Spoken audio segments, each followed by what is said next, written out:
Hello, welcome to JITS study centre. आज मैं आपके लिए लेके आया हूँ जनरल साइंस के कुछ न्यूमेरिकल क्वेश्चन। इस तरह के क्वेश्चन अक्सर किसी भी कॉम्पिटिटिव एग्ज़ाम में जहाँ आपको जनरल साइंस पूछे जाते हैं उसमें अक्सर इस तरह का सवाल आपको देखने को मिल जाएगा।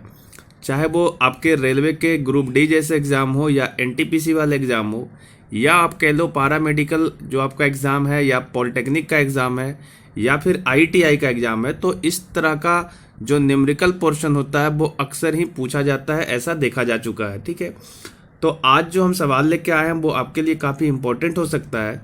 आप इस तरीके के सवाल कैसे सोल्व कर सकते हो, आप इसका जो कॉन्सेप्ट है कैसे अप्लाई करोगे, इन सारी चीज़ों को आप ध्यानपूर्वक देखिए, आपको समझ में आ जाएगा।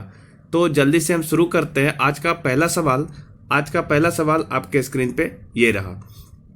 पहला सवाल कह रहा है कि एक ध्वनि तरंग की आवृत्ति 1000 हर्ट्ज है तथा तरंगदैर्घ्य 34 सेंटीमीटर है। इसे 1 किलोमीटर तय करने में कितना समय लगेगा। ठीक है, तो जो आपका दे रखा है, सबसे पहले देखिए सवाल में दे रखा है आपका कि जो तरंग दैर्घ्य है जिसको हम लेमडा द्वारा सूचित करते हैं वो आपका 1000 हर्ट्ज दे रखा है ना। और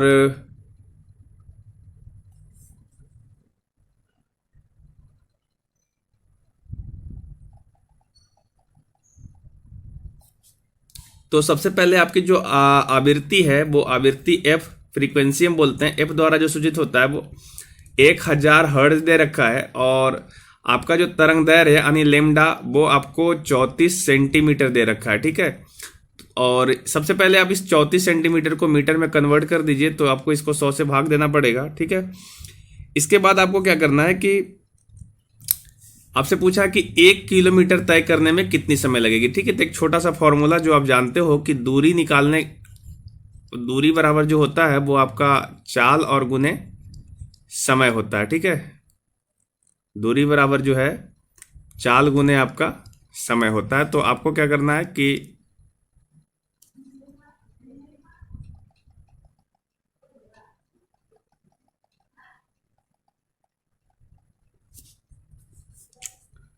इस फॉर्मूले का इस्तेमाल करना है, दूरी बराबर चाल गुने समय। ठीक है, चाल गुने समय।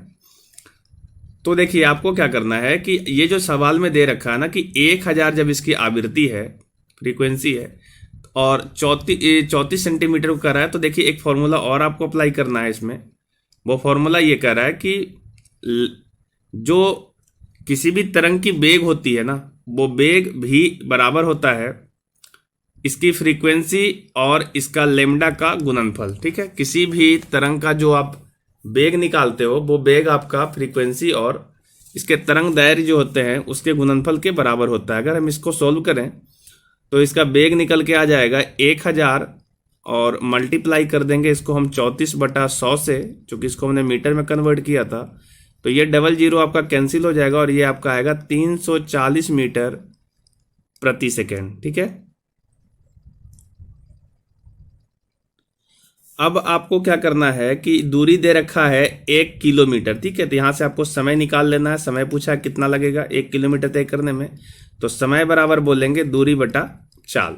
ठीक है, तो दूरी आपका दे रखा है 1 किलोमीटर, डेट मीन्स कि ये 1000 मीटर हो गया, और आपका समय जो आपका चाल है वो चाल हो गया आपका 340। इसको हम जब सोल्व करेंगे तो ये जीरो और जीरो कैंसिल हो जाएगा, ये आपका 50/17 आ रहा है, जिसको हम सोल्व करेंगे तो ये वैल्यू आ जाएगा 2.94 सेकेंड।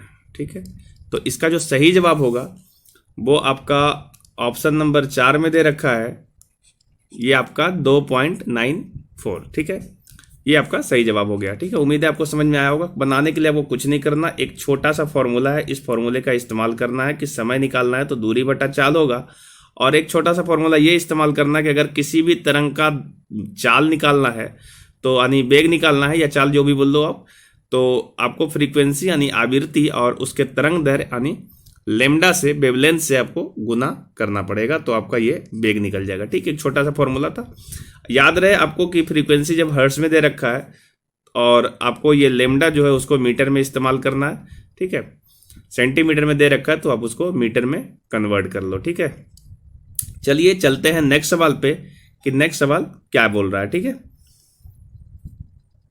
तो देखिए नेक्स्ट सवाल जो है आपके स्क्रीन पे है, कह रहा है कि ऊंचाई h से एक गेंद गिरकर धरती पर t समय में पहुंचती है, तो समय t/2 पर ऊंचाई बताइए। ठीक है, इसका कहने का ये मतलब है कि मान लीजिए ये सपोज एक बॉल है, ये बॉल को जमीन तक आने में, यहाँ तक आने में जो समय लग रहा है वो समय आपका t लग रहा है, ऐसा दे रखा है। ठीक है, जब इसका टाइम t/2 होगा, t/2 टाइम में बॉल देखिए यहाँ पे आ जाएगा, t/2 टाइम है, तो आपका बॉल यहाँ पे होगा। तो आपसे पूछा है कि जब t/2 टाइम होगा तो इसकी ऊंचाई क्या होगी, तो इसकी ऊंचाई जो होगी ये वाली ऊंचाई होगी, जमीन से आपको ऊंचाई मेजर करना है। ठीक है, तो ये वाली ऊंचाई आपसे पूछ रहा है, जिसको हम लोग h बोल देते हैं। ठीक है, ये ऊंचाई h है, यही वाली ऊंचाई आपसे पूछी जा रही है। ठीक है, तो आप देखिए फॉर्मूला इस्तेमाल करेंगे कि जब कोई वस्तु ऊपर से नीचे की ओर गिरती है तो हम जो फॉर्मूला इस्तेमाल करते हैं वो होता है s बराबर ut plus half at square का फॉर्मूला आप जानते होंगे। देखिए इसको मैं यहाँ पे नोट कर दे रहे हैं, फॉर्मूला यूज करना है s बराबर ut plus half at square. ये वाला जो फॉर्मूला होता है वो आपका जब कोई वस्तु इस तरीके से क्षैतिज में चलती है तो उस पर अप्लाई होता है, और जब कोई वस्तु ऊपर से नीचे आती है तो सेम आपका रेखीय फॉर्मूला है वेग का। तो ये वाला जो फॉर्मूला होता है इसी का इस्तेमाल करके आप सोल्व करोगे, बस आपको ऊपर से नीचे आना है। ठीक है, तो जो s है वो s आपका ऊंचाई में बदल जाएगा, चूंकि ये आपका दूरी था, s था, पर आपका जब कोई वस्तु ऊपर से नीचे आएगा तो ये दूरी घटेगी, तो हम यहाँ पे बोल दे रहे हैं -h। ठीक है, बराबर u आपका 0 है, चूंकि कोई वस्तु जो ऊपर से गिराया जा रहा है, गिराने के बाद उसकी प्रारंभिक वेग 0 रहती है, और प्लस 1/2, और ये जो आपका a है वो आपका g में कन्वर्ट हो जाएगा, ग्रेविटेशनल जो आपका त्वरण है उसमें होगा, और माइनस जी होगा चूंकि ये नीचे की तरफ लगता है, और ये फाइनल हम यहाँ पे बोल रहे हैं t²। ठीक है, t² में जो ये वाला दूरी दे रखा है यहाँ से लेकर के यहाँ तक, ये टोटल दूरी आपका कैपिटल H है। ठीक है, कैपिटल H है, इसलिए मैं यहाँ पे कैपिटल H इस्तेमाल किया। तो आप यहाँ से देखो कि आपका माइनस माइनस कैंसिल आउट हो जाएगा, चूंकि एक माइनस यहाँ एक माइनस यहाँ है, तो ये बराबर आपका आ जाएगा 1/2 g/t²। ठीक है, अब चाहो तो g का वैल्यू 10 पुट कर सकते हो या 9.8 भी पुट कर सकते हो। ठीक है, उसके बाद आपको क्या करना है कि वो वाली ऊंचाई निकालना है, तो हम क्या करें s1 निकाल देते हैं, s1 सॉरी, यहाँ से आपको देखिए क्या करना है कि अगर आप t/2 टाइम पे निकालना चाहो तो आप सेम इसी फॉर्मूले का इस्तेमाल करिए, और ऐसा करिए। देखिए ये वाला जो आया इसको आप याद रखना है, इसको इस्तेमाल करना है बाद में। अब हम लोग क्या कर रहे हैं कि t/2 टाइम पे, ठीक है, तो ये आपका जो h है उसको हम लोग h' बोल देते हैं। ठीक है, h' बोल देते हैं, बराबर u तो आपका 0 ही होगा, और ये हाफ g t/2 का जब हम स्क्वायर करेंगे तो ये वाला t²/4 हो जाएगा। ठीक है, इसके बाद आपको क्या करना है, तो आप h' चाहो तो आप आसानी से निकाल सकते हो। h' बराबर देखिए ये जो इतना वैल्यू है 1/2 gt², उसको हम लोग कैपिटल H बोल सकते हैं, तो ये वैल्यू आ जाएगा h/4। चूंकि आपने ऊपर सोल्व किया है कि 1/2 gt² = होता है h, तो हम लोग 1/2 gt² इस वैल्यू को हम लिख देते हैं h और y4। ठीक है, तो ये आप जो h' माने थे कि आपका t/2 टाइम में इतनी दूरी तय की है, इसको हम लोग h' बोल रहे थे, h' बोल रहे हैं इसको, सॉरी स्मॉल में था, ये स्मॉल h' है, ये h' था। पर आपसे पूछा है ना कि जब t/2 टाइम होता है यानी आधी टाइम में ये कितनी ऊंचाई होगी, तो आपको ऊंचाई यहाँ से जमीन से मेजर करना है, ये जमीन से ये ऊंचाई जिसको आपने h बोला हुआ है, तो हम क्या करेंगे कि ये टोटल ऊंचाई यहाँ से लेके यहाँ तक जो h था उसमें से h' को माइनस कर देंगे। ठीक है, अगर आपको h निकालना है तो आपको क्या करना होगा, h में h' को माइनस करना होगा, और फाइनल जो आ जाएगा h माइनस h/4 जब हम रखेंगे तो ये वैल्यू आ जाएगा 3h/4। ठीक है, जब भी आपको ऊंचाई पूछे तो आपको जमीन से मेजर करना है, और इस प्रकार जो इसका सही जवाब होगा वो ऑप्शन नंबर 3 होगा। यहाँ पे आपको दिख रहा है 3h/4। ठीक है, इसके बाद चलते हैं हम नेक्स्ट सवाल पे। आपका नेक्स्ट सवाल क्या कह रहा है, देखिए नेक्स्ट सवाल है 3 नंबर की 2.5 सेंटीमीटर ऊंची एक वस्तु को 30 सेंटीमीटर वृत्त त्रिज्या वाले एक दर्पण से 10 सेंटीमीटर की दूरी पर रखा गया है, तो प्रतिबिंब का आकार क्या होगा। तो देखिए, इस तरीके के सवाल को बनाने के लिए, या चूंकि आपका ये दर्पण का जो चैप्टर है उससे सवाल लिया गया है, तो आपको हम दर्पण से संबंधित थोड़ा सा फॉर्मूला आपको रिवाइज करा देते हैं। देखिए, दो तरह की बातें हैं। एक तो आपका होता है दर्पण सूत्र, जिसको हम लोग बोलते हैं 1/v plus 1/u equal to 1/f। यहाँ पे v जो है आपकी प्रतिबिंब की दूरी है और u जो होता है वो आपका वस्तु की दूरी है, ठीक है। और एक दूसरा फॉर्मूला जो आपको इस्तेमाल करना है वो आवर्धन का करना है। आवर्धन इक्वल टू होता है, आवर्धन को हम स्मॉल m से डिनोट करते हैं और ये होता है -v/u, ठीक है। और एक और आपको याद करना है कि आवर्धन जो होता है वो आपका प्रतिबिंब की ऊंचाई, जिसको हम लोग इमेज करें i, और बटा इसका जो ऑब्जेक्ट होता है वस्तु की ऊंचाई i/o होता है। ये आपको याद रखना है और इसी 3 फॉर्मूले का मदद करके आप इन सवाल को आसानी से सोल्व कर सकते हैं, ठीक है। यहाँ पे क्या दे रखा है जरा आप गौर से देखिए। आपको दे रखा है 2.5 सेंटीमीटर ऊंची एक वस्तु है। तो आप यहाँ से चाहो तो वस्तु की जो ऊंचाई है, जिसको आप ऑब्जेक्ट बोल रहे हो, ये वाला वैल्यू, ये आपको 2.5 सेंटीमीटर दे रखा है। 2.5 सेंटीमीटर आपको ये दे रखा है, ठीक है। अब आपको पहले क्या करना, देखिए ये आपको दिया हुआ 30 सेंटीमीटर वक्रता त्रिज्या वाले, ठीक है। तो आप यहाँ से समझने का प्रयास करिए। देखिए, एक अवतल दर्पण इस तरीके का होता है, अवतल दर्पण, ठीक है। इसका बाहरी भाग जो होता है वो रंजित किया हुआ होता है और आपको याद रखना है कि इधर जिस साइड में रंजित किया होता है उधर सारी वैल्यू को हम पॉजिटिव लेते हैं और जिस साइड आपका रंजित नहीं होता है उधर के सारे वैल्यू को हम नेगेटिव लेते हैं, ठीक है। इस बात को भी आप याद रखिएगा। और इसके बाद आपको क्या करना है, इसकी जो वक्रता त्रिज्या है, यानी ये जो c होता है वक्रता त्रिज्या, ये आपको टोटल 30 दे रखा है। यहाँ से लेकर के यहाँ तक जो आपका p है, ये आपका पोल है, तो ये 30 दे रखा है। तो निश्चित रूप से अगर हम फोकस से बात करें, इसकी जो फोकस दूरी है f, वो आपका 15 होगा। चूंकि आपको पता है कि जो आपका r होता है वो f गुने 2 होता है ना, 2f 2f आप बोल सकते हो, ठीक है। तो चूंकि ये 30 दे रखा था तो उसका आधा इसकी फोकस होगी, यानी 15 सेंटीमीटर होगा, ठीक है। और दर्पण से जो वस्तु की दूरी है, वो वस्तु की दूरी दे रखा है आपका 10 सेंटीमीटर। यहाँ से देखिए दे रखा है ना, यानी कि जो आपका u दे रखा है वो 10 दिया हुआ है और आपको माइनस में लेना है, चूंकि वस्तु को आप दर्पण के सामने रखेंगे और इस साइड में हम लोग नेगेटिव लेते हैं, तो -10 सेंटीमीटर हो गया। आपके पास भी नहीं मालूम है, ये हमको पता करना है पहले, और आपको f मालूम है, जो आपका फोकस है वो आपका -15 सेंटीमीटर है, ठीक है। आप यहाँ से क्या करो कि इस फॉर्मूले का इस्तेमाल करके, दर्पण सूत्र का इस्तेमाल करके, यानी 1/v plus 1/u equal to 1/f होता है, आप इसका इस्तेमाल करोगे तो यहाँ से आपको v का मान आसानी से मिल जाएगा। तो यहाँ से देखो, ये 1/v हो गया प्लस 1/u लगाएंगे तो u आपका माइनस में है, तो आपका ये वैल्यू माइनस में हो जाएगा। तो ये यहाँ पे 1/10 हो गया और ये आपका 1/15 होगा, जो कि माइनस में होगा, ठीक है। अब इसको हम सोल्व करते हैं तो यहाँ से 1/v इक्वल टू हम बोल सकते हैं कि 1/10 माइनस 1/15, यानी 10/15। और इसको हम सॉल्व कर दें तो ये वैल्यू देखो आपका आएगा 15 दूनी 30, तो ये 3 - 2 होगा, तो ये आपका 1/30 आ जाएगा, ठीक है। इसके बाद ये जो वैल्यू है वो आपका 1/30 आ गया है।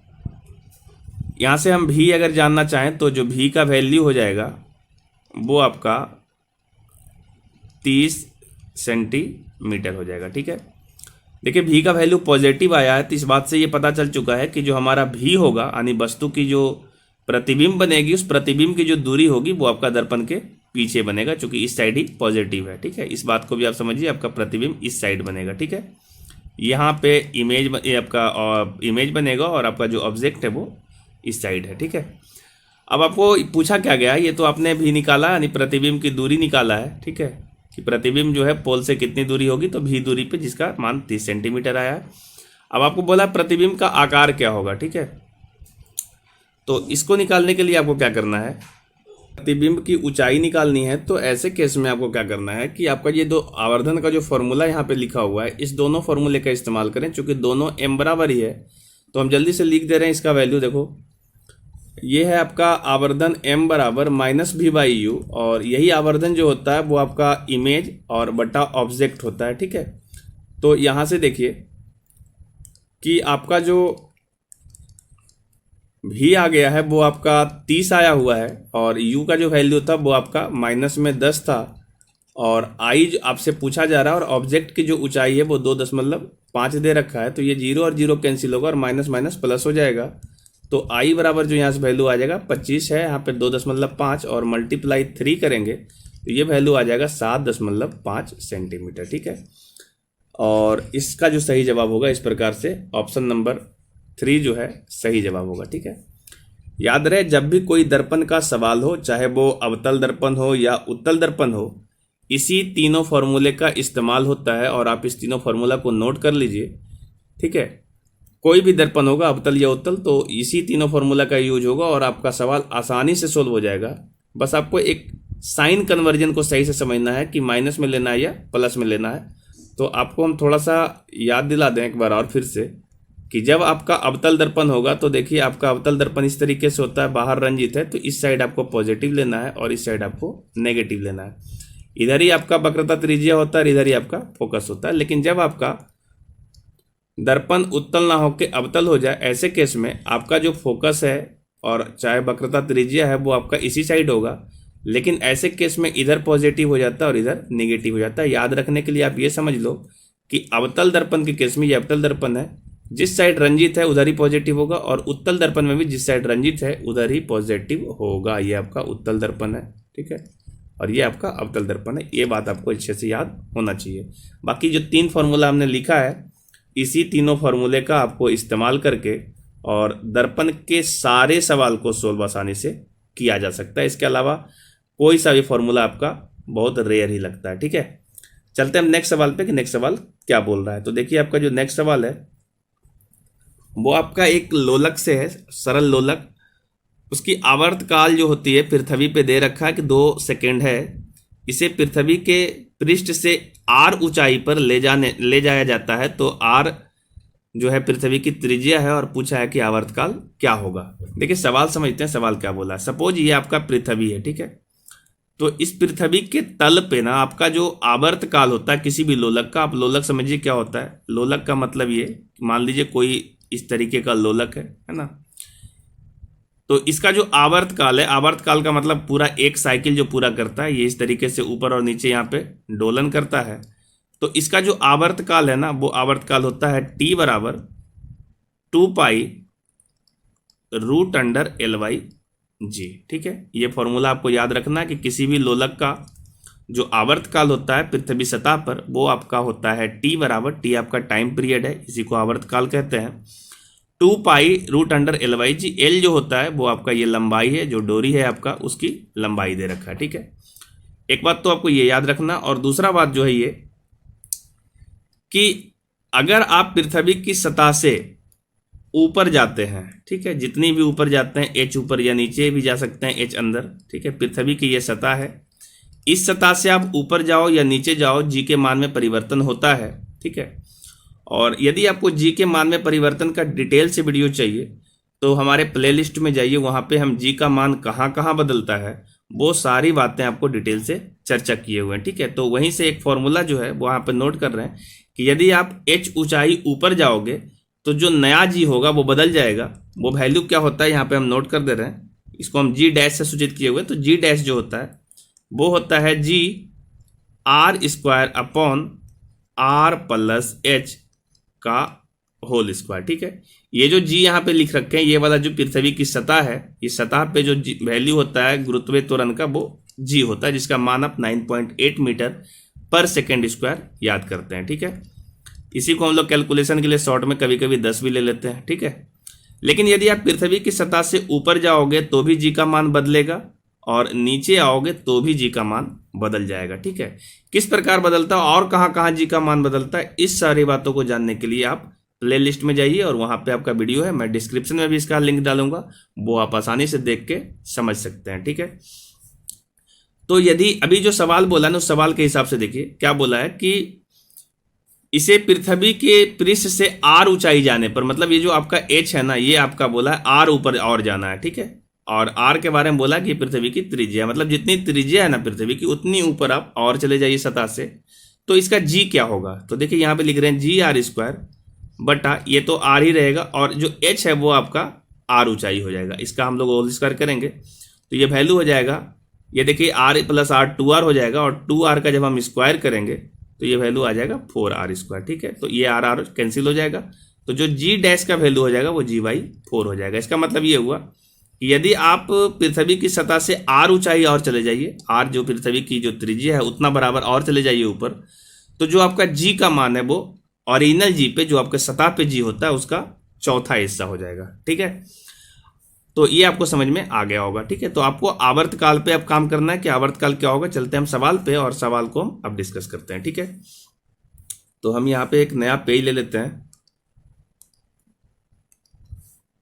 ठीक है, सवाल को हम फिर से रीड कर रहे हैं। देखिए, समझना है आपको क्या करना है कि एक सरल दोलक है और इसका जो आवर्तकाल है वो 2 सेकेंड है। ये पृथ्वी की सतह पे दे रखा है। ठीक है, और आर ऊंचाई जो है आपको ऊपर जाना है, तो उसका आवर्तकाल क्या होगा वो पूछना चाह रहा है। ठीक है, तो आप एक बात समझिए कि जो इसका आवर्तकाल होता है, ये आपको ऑब्जेक्टिव में पूछा जा सकता है कि अगर हम पृथ्वी की सतह से ऊपर चले जाएं तो किसी भी लोलक का आवर्तकाल पे क्या प्रभाव पड़ेगा। ठीक है, तो आपको जो आंसर देना है वो ये कहना है कि अगर आप पृथ्वी की सतह से ऊपर जाएंगे तो जो इसका आवर्तकाल होगा पहले वाले आवर्तकाल से ज्यादा होगा। ठीक है, पहला वाला जो आवर्तकाल है उससे ज्यादा होगा, अर्थात बढ़ जाएगा। ठीक है, आवर्तकाल के बढ़ जाने का मतलब ये हुआ कि जो इसका एक चक्कर लगाता है ना, इस तरीके से एक बार पूरा साइकिल पूरा करता है, वो समय बढ़ जाएगा, अर्थात ये धीरे धीरे यहाँ पे चलना शुरू हो जाएगा। ठीक है, तो आपको क्या करना है, सवाल देखिए क्या आ रहा है।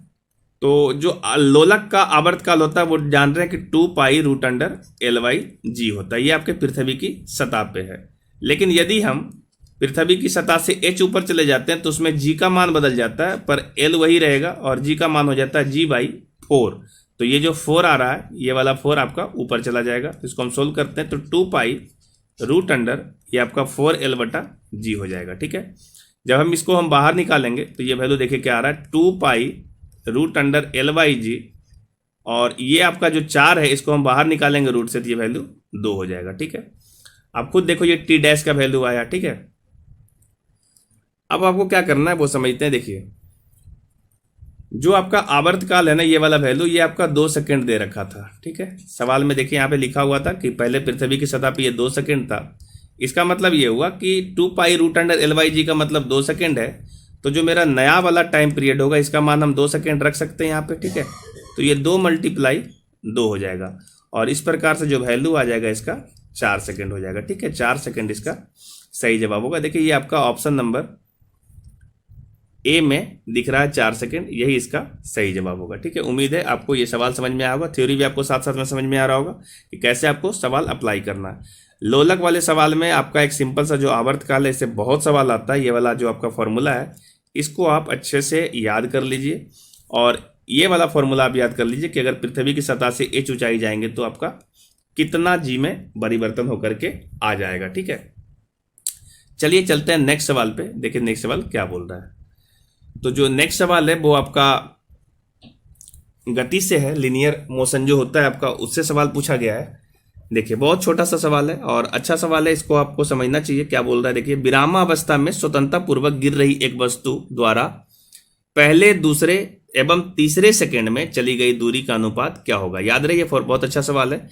पहले, दूसरे और तीसरे, इसमें आपको ये याद रखना ना कि ये आपको 2 सेकंड की बात नहीं कर रहा है। यहाँ पे जो लिखा है दूसरे, ये तो आपका 2 सेकंड की बात नहीं कर रहा है, और ये जो तीसरे लिखा है 3 सेकंड की बात नहीं कर रही है, तीसरे सेकंड की बात कर रहा है। डेट मीन्स ये कि 1 सेकंड में कितना तय हुआ, और अगला जो 2 सेकंड में तय हुआ तो उस समय दूसरे सेकंड में क्या तय हुआ। जैसे देखिए, तो इस तरह के जो सवाल हैं उसको बनाने के लिए आपको एक छोटा सा फॉर्मूले का इस्तेमाल करना है।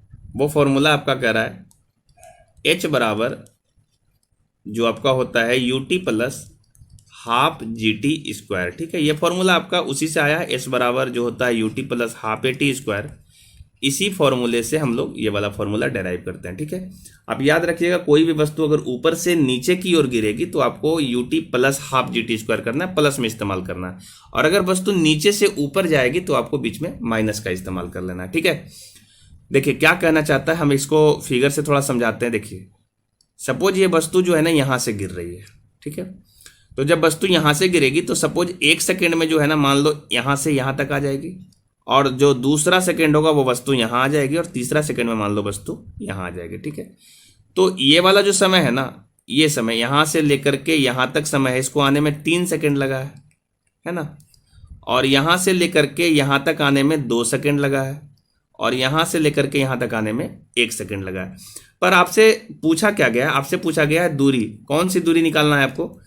तो आपको 1 सेकंड में जो ये दूरी आपको यहाँ से यहाँ तक मिला है, इसको हम लोग h1 कह देते हैं। ठीक है, और जो 2 सेकंड में दूरी तय हुआ है, वो 2 सेकंड में यहाँ से हम लोग इसको h2 कह देते हैं, और जो मेरा 3 सेकंड में यहाँ से लेकर के यहाँ तक की जो दूरी तय हुई है, ये वाला दूरी को हम लोग h3 कह देते हैं। ठीक है, पर निकालना आपको ये नहीं है, निकालना आपको 1 सेकंड, 2 सेकंड और 3 सेकंड में नहीं है।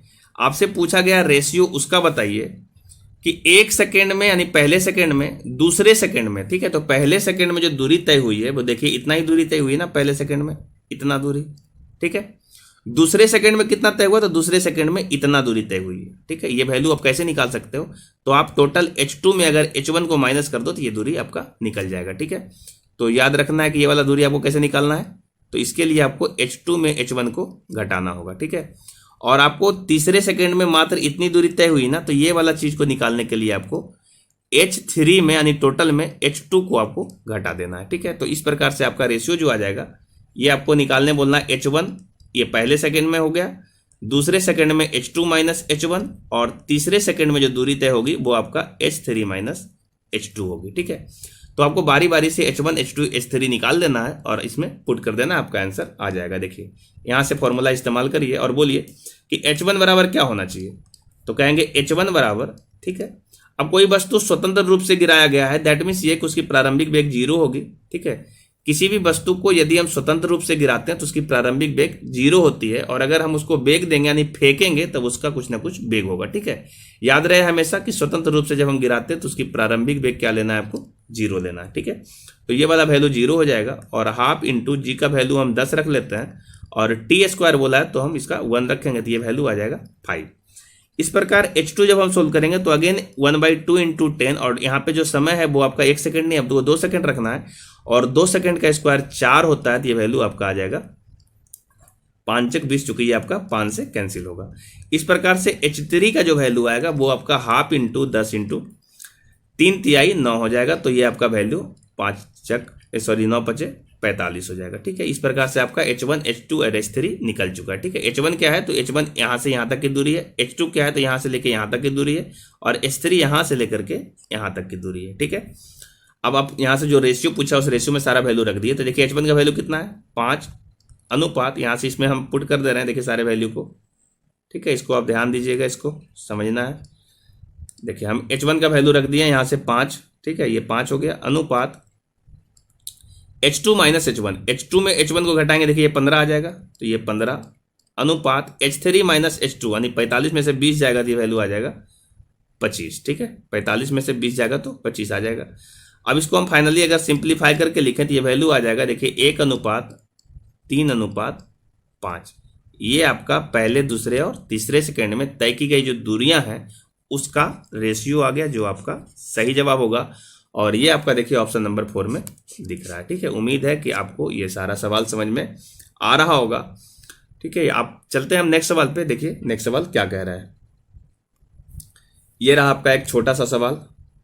देखिए नेक्स्ट सवाल क्या बोल रहा है कि 50 केजी और 60 किलोग्राम लिखा हुआ है, भार वाले 2 व्यक्ति हैं, एक मेज पर इधर उधर बैठे हुए हैं, यदि वे 1 मीटर दूरी पर हो तो उनके बीच गुरुत्वाकर्षण बल क्या लगेगा। ठीक है, बहुत सिंपल सा सवाल है। आपको जो इस्तेमाल करना है थ्योरी वो ये कि अगर कोई 2 मास जो होता है, ये आपका 2 मास है, अगर r दूरी पे रखा हुआ होता है, इसको हम m1 कहते हैं, इसको हम m2 कहते हैं। ठीक है, 2 मास हो गया, अगर r दूरी पे रखा हुआ है तो इन दोनों के बीच में एक आपका आकर्षण बल लगता है।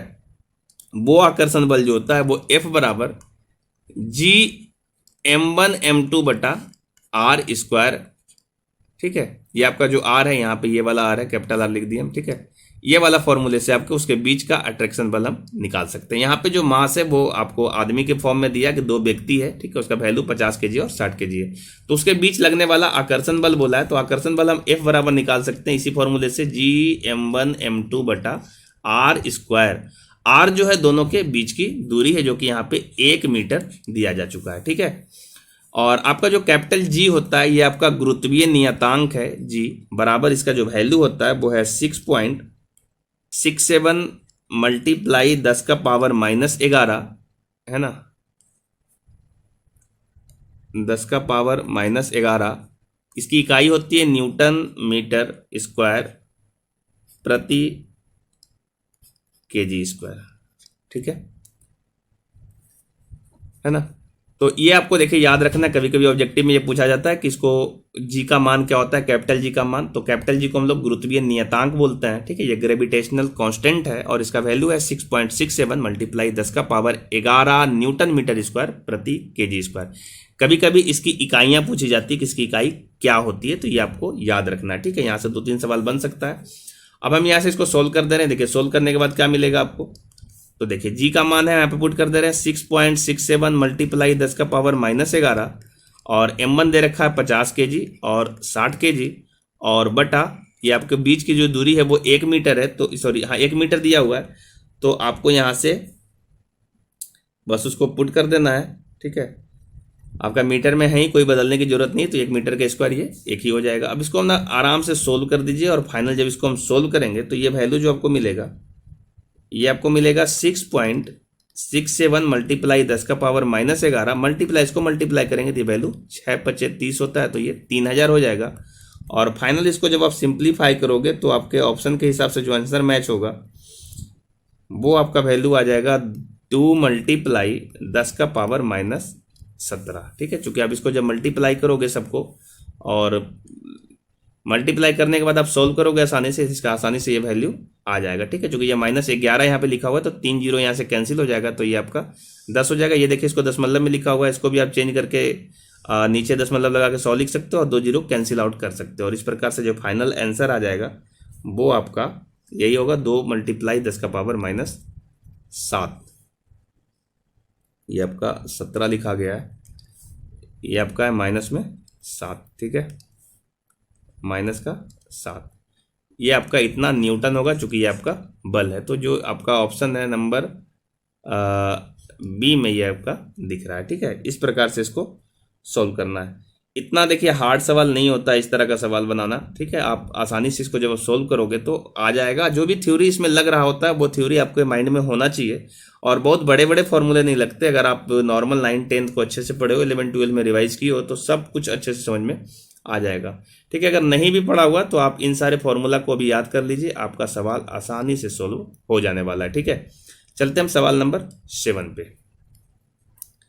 देखिए ये सवाल कहा है कि 2 द्रव्यमान एक दूसरे से n गुना भारी है। ठीक है, 2 द्रव्यमान है, जैसे आपका मान लीजिए ये एक द्रव्यमान है और एक द्रव्यमान ये है। इसको अगर हम 1 kg कहते हैं ना तो ये आपका n गुना हो जाएगा, यानी n गुने 1 करेंगे तो n हो जाएगा, यानी ये n kg हो जाएगा। ठीक है, और बोला यह है कि उसका जो गतिज ऊर्जा है वो एक समान बोला हुआ है। देखिए एक समान गतिज ऊर्जा है, तो बोला है कि उसका जो संवेग है उसका अनुपात क्या होगा। ठीक है, संवेग जो होता है आपको पता है P1 अनुपात P2 आपसे पूछा जा रहा है।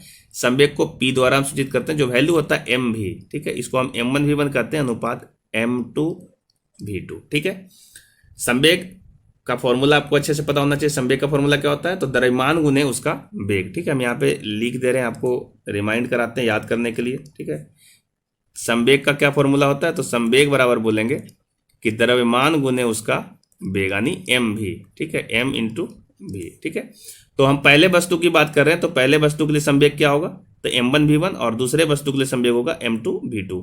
इसी का ये अनुपात पूछा हुआ है। ठीक है, तो हम सबसे पहले कैलकुलेट करते हैं और इस पर पुट करते हैं सारा वैल्यू। देखिए आपका आसानी से आंसर आ जाएगा। ठीक है, तो पहली बात तो ये बोला ना कि उसकी गतिज ऊर्जा समान है, तो गतिज ऊर्जा ½ mv² होता है। तो देखिए ये ½ m का वैल्यू 1 है और v²। ठीक है, नहीं पता है v, इसको हम v1 का स्क्वायर कर देते हैं। ये बराबर है ½ m इसका n है और गुने v2 का स्क्वायर। ये आपका दूसरा वस्तु है, ये हम पहला वस्तु बोल रहे हैं और ये आपका दूसरा वस्तु है। ठीक है, तो इस प्रकार से इसको जब सोल्व करोगे तो देखो ये ½ और ½ कैंसिल हो जाने वाला है, तो यहाँ से रिलेशन मिलेगा v1 का स्क्वायर बराबर n × v2 का स्क्वायर। यदि हम दोनों साइड रूट लगा दें, ठीक है, तो आपका दोनों साइड अगर हम रूट लगा देंगे तो इससे कोई फर्क तो नहीं पड़ेगा, लेकिन यहाँ से ये आपका सिंपल वैल्यू मिलेगा V1 बराबर √n मल्टीप्लाई V2। ठीक है, इसका आपको इस्तेमाल करना है, आपका सॉल्यूशन आसानी से हो जाएगा। देखिए, तो ये आपको निकालना है, इसका संवेग का अनुपात क्या होगा। तो यहाँ से देखिए m1 को m1 रहने देते हैं, ये तो आपका नहीं चेंज होगा, और V1 का जो रिलेशन है वो आपका है √n V2। ठीक है, यहाँ से जो V1 है इसका हम वैल्यू यहाँ से पुट किए हुए हैं। ठीक है, और ये अनुपात है m2 V2। ठीक है, और इसको जब हम सोल्व करेंगे, ठीक है, तो ये आपका जो वैल्यू आने वाला है, तो यहाँ से m1 m2 का हम मान पुट कर दे रहे हैं। देखिए m1 का वैल्यू आपका 1 kg दे रखा है, तो ये जब हम 1 kg रखेंगे तो ये आपका सिंपल √n हो जाएगा, और ये V2 हो गया। देखिए यहाँ से V2 और V2 का काम यहाँ से खत्म हो चुका है, तो इसको हटा ही देते हैं, इसको रख के क्या फ़ायदा।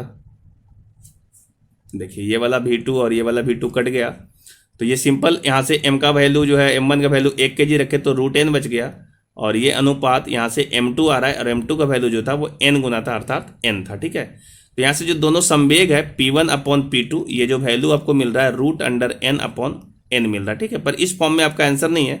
हम क्या कर रहे हैं, इसको सिंपल थोड़ा सा चेंज करते हैं कि ऊपर भी √n से गुना करते हैं और नीचे भी √n से गुना करते हैं, तो √n गुने √n आपका ऊपर में n बन जाएगा और नीचे में √n बचेगा, और ये आपका एक n बचा हुआ था वो है, तो ये n और n कट जाएगा। तो इस प्रकार जो फाइनल आंसर आएगा वो आपका 1/√n बच गया। ठीक है, तो ये आपका संवेग का जो अनुपात पूछा गया था वो यही होगा, जो कि आपके ऑप्शन नंबर 1 में दिया हुआ है, यही इसका सही जवाब होगा। ठीक है, तो चलते हैं हम नेक्स्ट क्वेश्चन पे। देखिए नेक्स्ट सवाल क्या कहता है।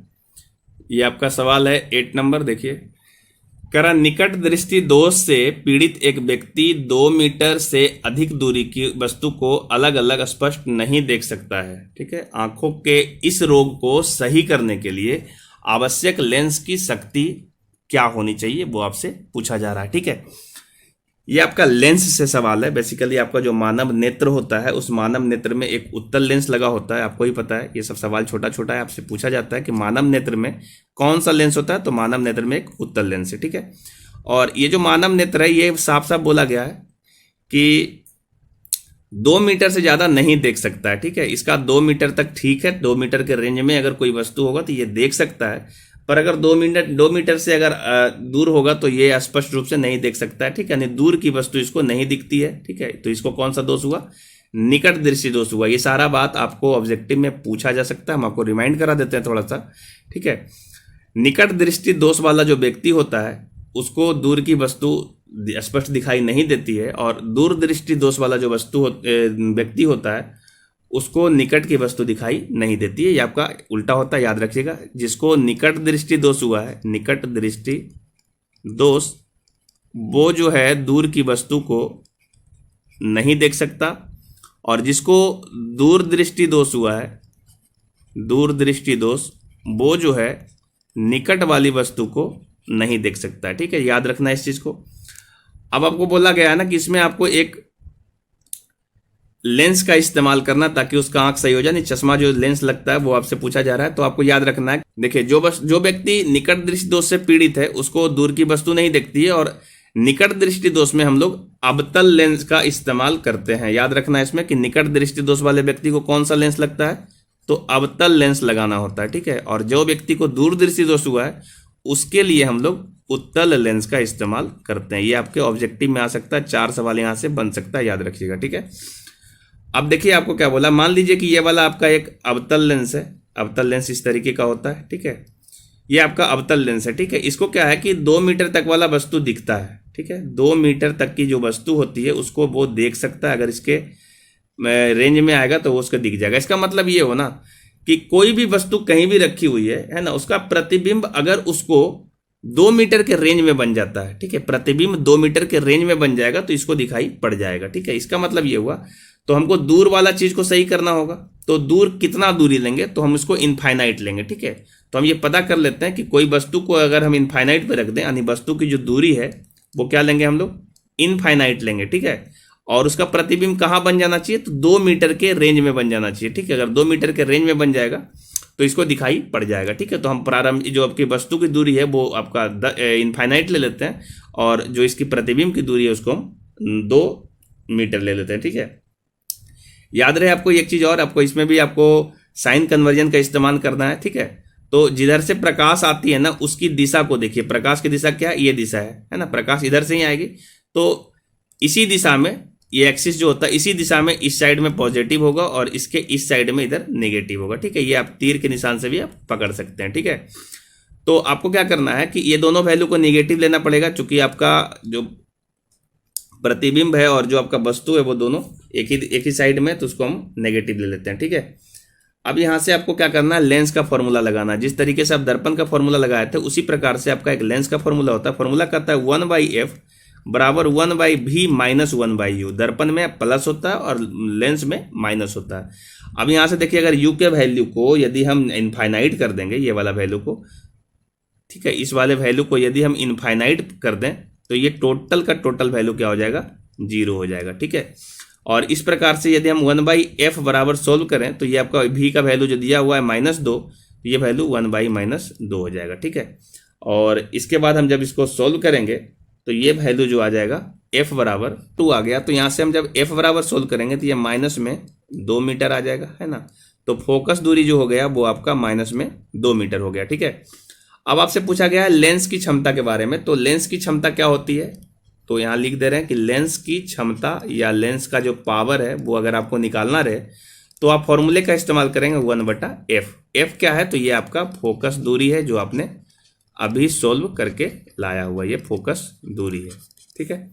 एक सवाल ऑब्जेक्टिव में आ सकता है कि लेंस की क्षमता की इकाई क्या होती है। तो लेंस की क्षमता की जो इकाई है वो आप बोलेंगे डायाप्टर। क्या बोलेंगे, डायाप्टर। ये सवाल कई बार पूछा गया, इसको हम लोग डी द्वारा सूचित करते हैं, ठीक है। तो आपसे जो पूछा गया उस सवाल को आसानी से बनाइए कि आपका लेंस की क्षमता क्या होती है। तो हम पावर बोलते हैं P बराबर 1/f और आपका ये वैल्यू आया है -2। इसको जब हम सोल्व करेंगे तो वैल्यू आ जाएगा माइनस में 0.5 और इसकी इकाई डायाप्टर होता है, इसलिए हम लोग डी से सूचित करते हैं, ठीक है। तो इस प्रकार सही जवाब जो आपका हो जाएगा वो आएगा -0.5 डायाप्टर। ये आपका देखिए सही जवाब है ऑप्शन नंबर सी में, ठीक है। उम्मीद है आपको सारे सवाल अच्छे से समझ में आ रहे होंगे। चलते हैं हम नेक्स्ट सवाल पे, कैसे इसको हम बनाएंगे, ठीक है। देखिए नेक्स्ट सवाल कह रहा है कि 30 दिन वाले एक महीने में प्रतिदिन 10 घंटे 10 वाट के, यहाँ पे देखिए लिखा हुआ है 50 वाट के बल्बों को जलाने में खपत हुई विद्युत ऊर्जा किलोवाट घंटे में क्या होगी। देखिए ये बड़ा अच्छा सवाल है और कई बार पूछा जाता है ऐसा सवाल, ठीक है। आपको हम थोड़ा थ्योरी भी समझा देते हैं कि इसके आगे पीछे क्या थ्योरी होगा जो आपको पूछा जा सकता है, ठीक है। आप जो बिजली बिल खपत करते हैं घर में वो आपका यूनिट में आता है। जैसे आपका 1 यूनिट 2 यूनिट आता है, तो ये जो यूनिट होता है ना, 1 यूनिट, ये आपका होता है, याद रखना है आपको, 1000 वाट घंटा। क्या होता है, 1000 वाट आवर भी उसको बोलते हैं, ये वाट है और आपका ये घंटा लिखा हुआ, वाट और घंटा। इसी को बोला जाता है 1 किलोवाट, 1 किलोवाट घंटा। याद रहे आपको, 1 किलोवाट घंटा हो या 1000 वाट घंटा हो, यही आपका 1 यूनिट के बराबर होता है, ठीक है। तो यहाँ पे ज़्यादा डिटेल नहीं पूछा है, सिंपल बोला है कि विद्युतीय ऊर्जा जो है किलोवाट घंटे में कितनी होगी। तो सिंपल देखिए सवाल क्या है, 10 घंटे आप प्रतिदिन इस्तेमाल कर रहे हो और 50 वाट के बल्ब हैं कितने, 10 हैं, ठीक है। तो 50 वाट का जो बल्ब है, सॉरी, जो आपका 50 वाट का बल्ब है, 50 वाट है ना, ऐसा ऐसा कितना बल्ब है, तो ऐसा ऐसा 10 बल्ब है। सवाल में क्लियर लिखा है 50 वाट के 10 बल्ब हैं जिसको हम प्रतिदिन 10 घंटे लगाते हैं। तो 50 वाट के अगर 10 बल्ब को प्रतिदिन 10 घंटे लगाएंगे, 10 घंटे, है ना, तो इतना आपका जो है वाट खत्म हो जाएगा। और ऐसे कितना दिन करना है, तो 30 दिन करना है, ठीक है। तो ऐसा करने से आपको कितना यूज हो गया, देखिए, तो 50 गुने 10 गुने 10 गुने 30, फाइनल सोल्व करेंगे तो वैल्यू आ जाएगा 15, 1 2 3 4, 15 पे 4 जीरो आ जाएगा, है ना। तो इतना वाट और आवर हो जाएगा, ठीक है। अब इसको ना हम देखो, ये जो आपका 10 घंटे है ना टोटल, और 30 दिन इस्तेमाल करेंगे तो ये 300 घंटा नहीं हो जाएगा, ये 300 घंटा हो जाएगा। इसको हम गुना करके यहाँ पे डायरेक्ट लिखे हुए हैं, तो ये टोटल आपका घंटा में हो गया। ये आपका वाट है, ठीक है। देखिए यहाँ से 50 वाट है और 10 बल्ब है, तो इसका मतलब 500 वाट तो यहाँ से इस्तेमाल हो जाएगा। और 500 वाट कितने देर तक, तो 300 घंटा तक, ठीक है। तो इस प्रकार से ये आपका आएगा 15 फिर 40 वाट आवर। पर ये आपसे वाट आवर में नहीं पूछा, ये आपसे पूछा किलो वाट आवर बताइए। तो किलो में बनाने के लिए इसको आप 1000 से आसानी से भागा दे दीजिए। जब इसको हम 1000 से आसानी से भागा दे देंगे, देखिए, तो ये वाला वैल्यू फाइनल आ जाएगा, 3 जीरो कैंसिल होगा तो ये वैल्यू आ जाएगा 150 किलो वाट घंटा। ठीक है, 150 किलो वाट पर घंटा, ये आपका सही जवाब होगा। ऑप्शन नंबर डी में दे रखा। ठीक है, चलते हैं आज का लास्ट सवाल जो है 10वां नंबर सवाल। देखिए क्या कहता है। ये बोला कि 36 ओम प्रतिरोध के एक तार को n एक समान भागों में काटा जाता है और समांतर क्रम में जोड़ा जाता है। प्रभावी प्रतिरोध 1 ओम है, तो n का मान क्या होगा। ठीक है, देखिए आपका जो तार है ना, प्रतिरोध इसी में होता है। आपका जो चालक तार है, इसको आप n टुकड़ा में बांट दिए हो। ठीक है, इस तरीके से तोड़ तोड़ के n टुकड़ा में जो आपका बराबर बराबर है वो आपको बांटा जा चुका है। तो टोटल कितना है, टोटल आपका 36 ओम है। ठीक है, तो जो एक होगा ना, इसका जो एक टुकड़ा होगा छोटा सा, है ना, इस एक टुकड़े का कितना वैल्यू होगा उसको हम आर बोल दे रहे हैं, स्मॉल आर बोलते हैं, तो आप आराम से समझ जाओगे। ठीक है, ये आपका कैपिटल आर है। जो आपका टोटल है ना 36 ओम, ये आपका कैपिटल आर है। तो जो स्मॉल आर का वैल्यू है ना, वो कितना होगा, तो 36/n होगा, चूंकि इसका n टुकड़ा किया गया। ठीक है ना, इस तरीके से आपको आर का वैल्यू निकल जाएगा। और इसको जब समांतर क्रम में जोड़ोगे, तो आपका जो समांतर क्रम में जोड़ते हैं, इस प्रकार से जोड़ते हैं 1/r + 1/r + 1/r, इस तरीके से n भाग में इसको हम जोड़ देंगे, है ना। और इसके बाद आपको क्या करना है, तो ये कितना टाइम होगा, तो ये टोटल आपका n है, तो ये आपका टोटल n टाइम होगा, है ना, n बार ये जुटेगा। और इस प्रकार से जो इसका समतुल्य प्रतिरोध है वो आपका 1/, इसको हम r डैश का देते हैं, जिसका r डैश का वैल्यू आपका दे रखा है। देखिए यहाँ पे बोला ना कि आपका प्रभावी प्रतिरोध जो है वो 1 ओम है, तो ये आपका जो टोटल वैल्यू है ना इसका, ये आपका 1/1 करोगे तो ये वैल्यू 1 ही आ जाएगा। ठीक है, तो हम यहाँ से इसको बस सोल्व करना है। अब आपको देखिए क्या है, तो आप यहाँ से क्या करिए, देखिए r का वैल्यू जो है ना वो आपको दे रखा है 36/n, तो यहाँ से 1/r का वैल्यू कितना हो जाएगा, तो n/36 हो जाएगा, उलट जाएगा ये, है ना। तो आप इसको बस सोल्व करना है। तो 1/r का वैल्यू हो गया n/36 + n/36 + n/36, और इस प्रकार से ये वैल्यू जो n टाइम तक चलेगा, जिसका वैल्यू ये आपका 1 दे रखा है। ठीक है, तो अगर आप इसको सोल्व करेंगे ना, तो आपको देखिए इसका एलसीएम तो 36 ही मिलेगा, है ना। और n + n आपको n बार करना है, तो ये आपको n × n हो जाएगा, है ना। चूंकि आप देखिए इसको समझिए, 2 × 2 × 2 जितनी बार भी होता है, जैसे 4 बार है, तो जिसका वैल्यू होता है 2 × 4 होता है ना। ठीक है, 4 दूनी आपका 8 हो जाएगा, 2 2 4 और 2 6 और 2 8 हो गया। तो जितनी बार ये रहता है उससे हम लोग मल्टीप्लाई कर देते हैं। तो आपका ये n टाइम था, तो हम इसको n से मल्टीप्लाई कर दिए, तो n × n हो गया बराबर 1 हो गया। और इसको जब आप सोल्व करोगे तो देखिए ये आपका n² का जो वैल्यू आ रहा है वो आपका 36 आ रहा है। ठीक है, ये वाला जो 36 है इधर जाके मल्टीप्लाई हुआ, तो n बराबर जो आपका फाइनल वैल्यू आ जाएगा ना वो आपका 6 आ जाएगा। ठीक है, और आपसे पूछा भी गया कि n का मान क्या होगा, तो n का सही मान क्या होगा, 6 होगा, ये आपका सही जवाब है।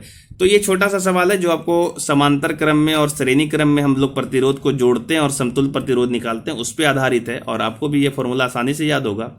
ठीक है, अगर आपको ये फॉर्मूला याद नहीं है तो आप थोड़ा सा जो आपका विद्युत धारा वाला चैप्टर है वो आपका थोड़ा सा रिवाइज कर लीजिए, किस प्रकार से हम लोग करते हैं, आपको भी आसानी से ये सोल्व हो जाएगा। ठीक है, तो आज के लिए इतना ही, और नेक्स्ट वीडियो जब भी आएगा तो आपका कुछ न्यूमेरिकल सवाल ही होगा, जो आपका पारा मेडिकल वगैरह में पूछा जाने वाला है, वो सारे सवाल पे हम डिस्कस करेंगे।